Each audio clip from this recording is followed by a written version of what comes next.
Jour favorable, jour heureux. Aujourd'hui, parlons d'un chef-d'œuvre qui a marqué son temps et qui aujourd'hui continue de créer des adeptes. La princesse de Clèves, un roman sorti en 4 tomes. Ce roman a littéralement couru pour que les fanfictions puissent marcher.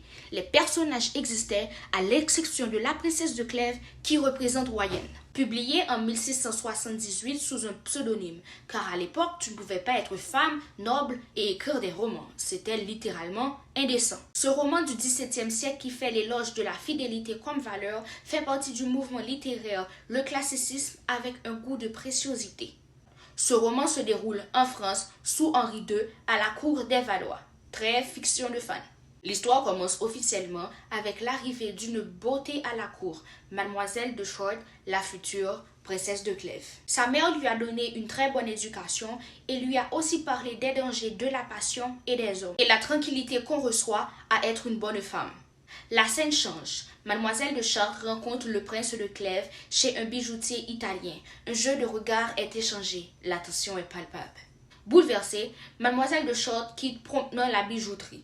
Coup de foudre, le prince de Clèves vient de rencontrer l'amour de sa vie. Il faut marier la demoiselle de Chartres. Elle est en âge, l'histoire se complique. Un des personnages, la duchesse de Valentinois, s'oppose au mariage de Mademoiselle de Chartres. Car précédemment, le vidame de Chartres, lui, avait refusé d'épouser une de ses filles. Un chevalier tombe amoureux d'elle, mais le duc d'Aumôle et le cardinal de Lorraine s'y opposent. Madame de Chartres pense donc à marier sa fille avec le prince de Montpensier.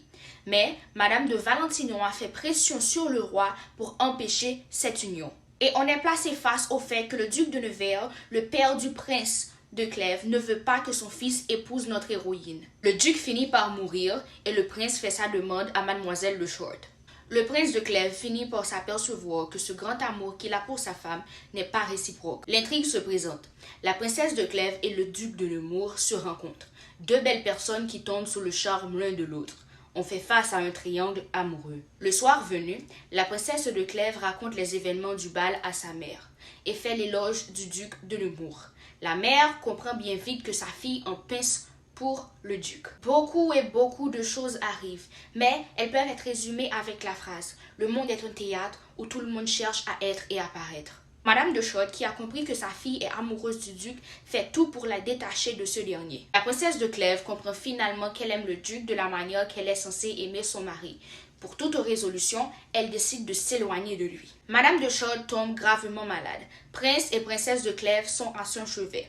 Évidemment, le duc de Nemours profite de cette occasion pour rendre visite et ainsi voir la princesse et lui explique que dans sa grande empathie, il ressent sa douleur et aussi insinuer qu'il l'aime. Sur son lit de mort, Madame de Chartres met sa fille en garde contre les sentiments qu'elle entretient pour le duc de Nemours et lui conseille de quitter la cour. Elle part à la campagne pour s'éloigner de la cour mais aussi de Nemours. Cette dernière, de sa grande bonté, finit par avouer à son mari qu'elle est amoureuse de quelqu'un d'autre, sans pour autant lui dire qui.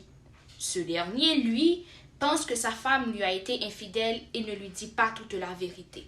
Il finit par mourir d'un cœur brisé du chagrin d'amour. Nemours se trouve heureux, car plus rien ni personne ne peut l'empêcher d'épouser celle qu'il aime. Contre l'attente du duc, elle le rejette, car sa conscience ne lui permet de l'aimer en toute liberté. Elle se retire chez les bonnes sœurs, et quelques années plus tard, le duc finit par l'oublier. Et c'est ainsi que notre héroïne a su rester fidèle, vertueuse et admirable envers elle-même.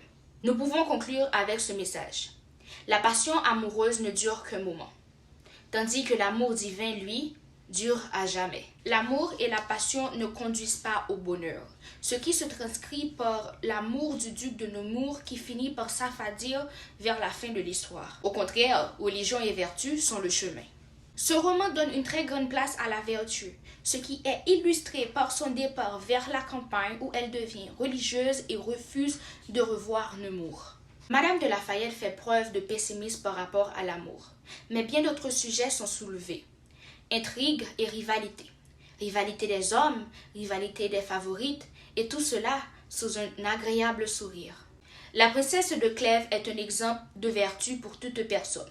Et bien que long à lire et rempli de descriptions historiques, c'est un livre à lire à tous les coups. Marie-Madeleine Pioche de la Vierne, comtesse de Lafayette, est née le 18 mars 1634 à Paris et morte le 25 mai 1693 dans la même ville. Elle était une femme de lettres et romancière française, avec un style épuré et concis, très connu dans le mouvement littéraire La Préciosité.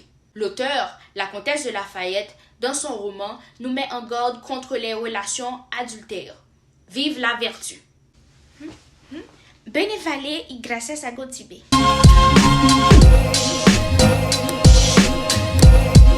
What a wonderful